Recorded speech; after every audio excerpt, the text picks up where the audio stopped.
Today we're going to be installing a fairly small patio pad in front of this house, basically to spruce up an older looking home, give it a little bit of a pop at the front, and it's just a basic patio stone patio with 16-inch squares. Well, the first thing you want to do is figure out the scope of your job, how large it's going to be.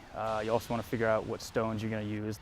You can get all of your materials, your tools, all those things on site before you even get going, and that'll save you trips to the store during your project.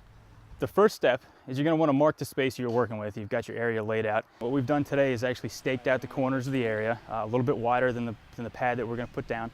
And you run a mason's line from stake to stake. You can level that line using a line level.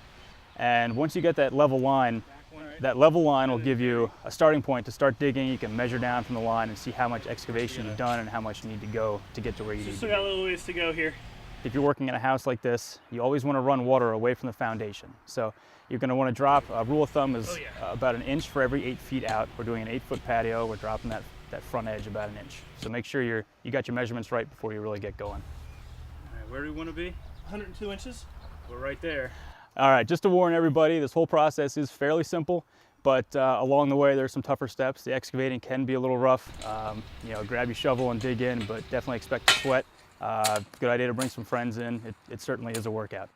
So once the excavation is done to a fairly level point where you're down from your line the right amount, you're going to want to tamp the ground down a little bit. And we have a hand tamper. It's a 10 by 10 inch tamper.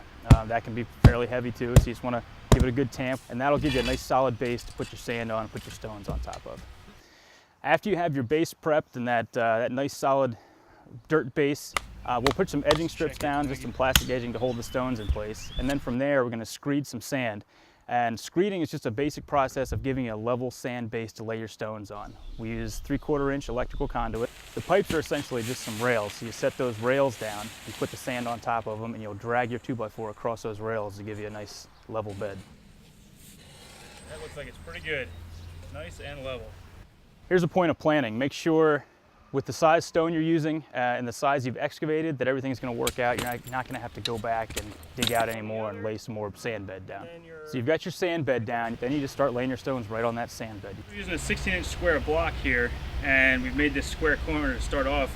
It's going to lock everything into place using the steps and then our edging. Everything will work out in a fan pattern just to make sure, but it should all lock itself in a nice square, tight 90-degree pattern.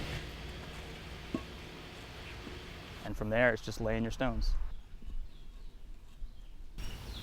All right, well, there you have it. We're all done. We got our 8-foot by 8-foot patio done in our 16-inch square Stratford patio stones. And how long do you think that took us? About 3 hours. 3 hours. And how much do you think that cost us in materials?